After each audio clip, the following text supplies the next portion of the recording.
haraka upesi. Nazungumza na wewe mtazamaji, lakini na wewe pia msikilizaji, kuhusiana na ule muda ambao mwanamke anakuwa na ute mwingi ukeni. Nitazungumzia kuhusu muda ambao mwanamke anakuwa na ute mwingi ukeni. Muda wa kwanza ni ule muda akiwa katika siku zake za hatari, yani ovulation.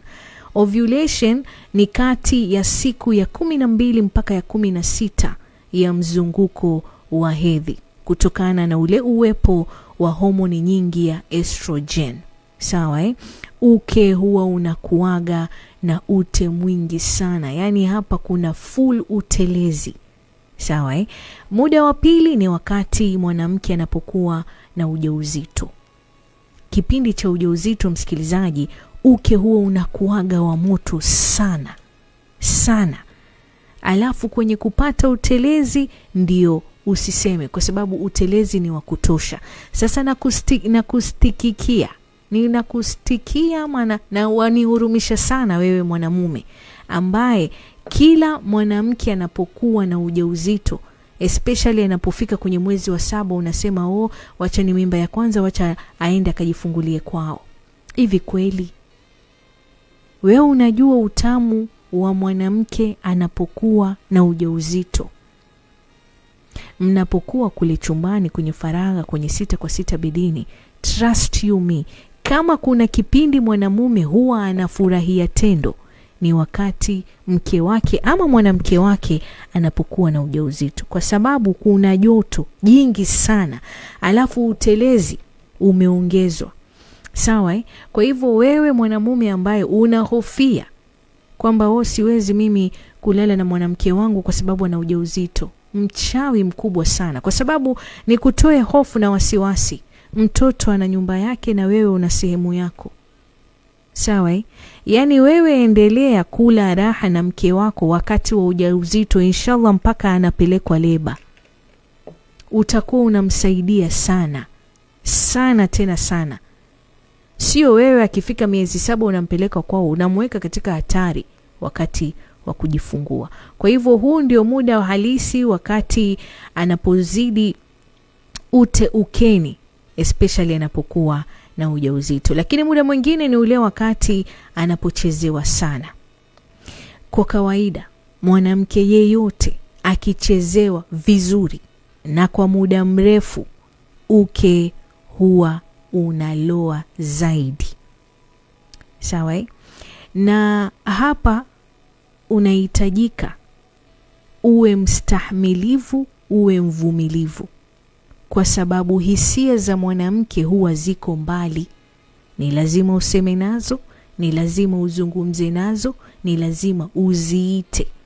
Na ndiyo maana kila mwanamke huwa ana sehemu yake maalum ambayo ukimtomasa vizuri, ukimshika vizuri, ukimramba vizuri, ama ukimpiga mnyonyo kisawasawa, uke utaloa zaidi ya alivyokuwa. Sawa Kwa hivyo kwenye takriban dakika 15 mpaka 20-30 usiwe na haraka kama kuku. Take your time katika kumtayarisha mwanamke wako ili apate kupata ute wa kutosha ndani ya uke wake. Na wewe mwanamume, ukichukua muda mrefu zaidi kumtayarisha mwanamke wako, hautakuwa tena kutumia mwanamume yule ambaye atakuwa anatumia mate kama kilainishi ama mafuta kama kilainishi, kwa sababu uke kama uke, kipochi manyoya kama kipochi manyoya, ukikichezea vizuri kwa wakati, yani hauna haraka, trust you me, hauhitaji mate, hauhitaji mafuta, kwa sababu uke umeumbwa kuloa ukichezewa vizuri. Uke umeumbwa kuwa na ute. Kwa hivyo wewe ambaye huwa una haraka, unamsababishia michubuko mwanamke wako ama mke wako, unamuumiza. But the moment utakuwa unachukua muda vizuri mrefu wa kumchezea, basi uke wake utaloa vizuri pasi kuhitaji mafuta wala mate. Lakini muda mwingine ambapo mwanamke uke wake unazidi kuloa ute ni anaposhiba. Yaani tafiti nyingi zinaonyesha kwamba mwanamke akishashiba, hisia za mapenzi huwa zinaongezeka zaidi na huwa ni rahisi kuwa na ute mwingi kwenye uke wake. Na ndiyo maana mnashauriwa kabla ya kupeana mautamu mnapokuwa faraga kwenye 6 kwa 6 bedini, hakikisha nyote wawili mumekula vizuri, mumeshiba. Alafu mchezee mke wako. Alafu majibu utakuja kunipatia. Lakini kitu chengine ama muda mwingine ambao unamfanya mwanamke awe na ute zaidi kwenye uke wake ni akikaribia kufika ama akifika kileleni. Mara nyingi sana, ama niseme mara zote, mwanamke akikaribia kufika kileleni ama akifika kileleni, ute ukeni huo unaongezeka. Ila hapa ni kutahadharishe kwamba wanawake wote sio sawa.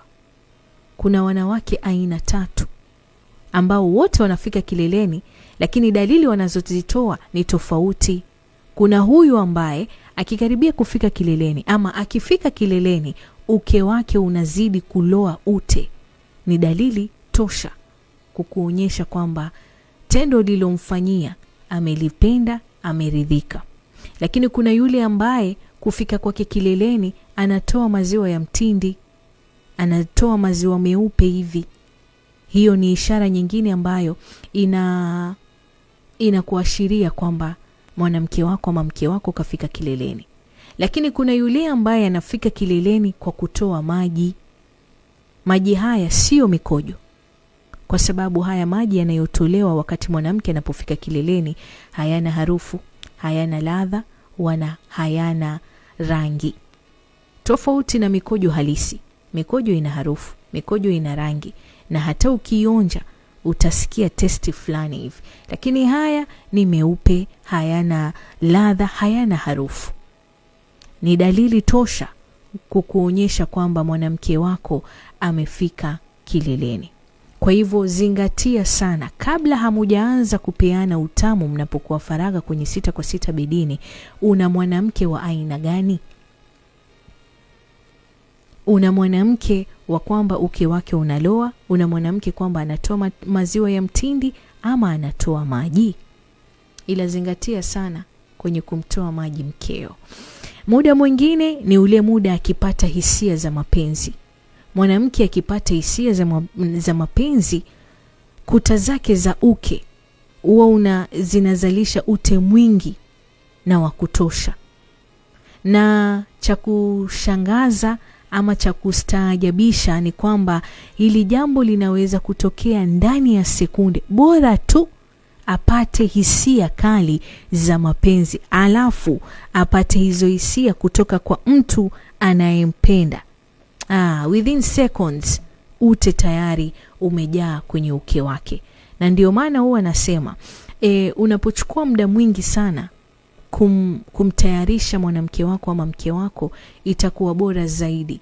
Kwa sababu wengine ni rahisi kupata msisimko kwa haraka, lakini wengine mpaka zile hisia uziite useme nazo.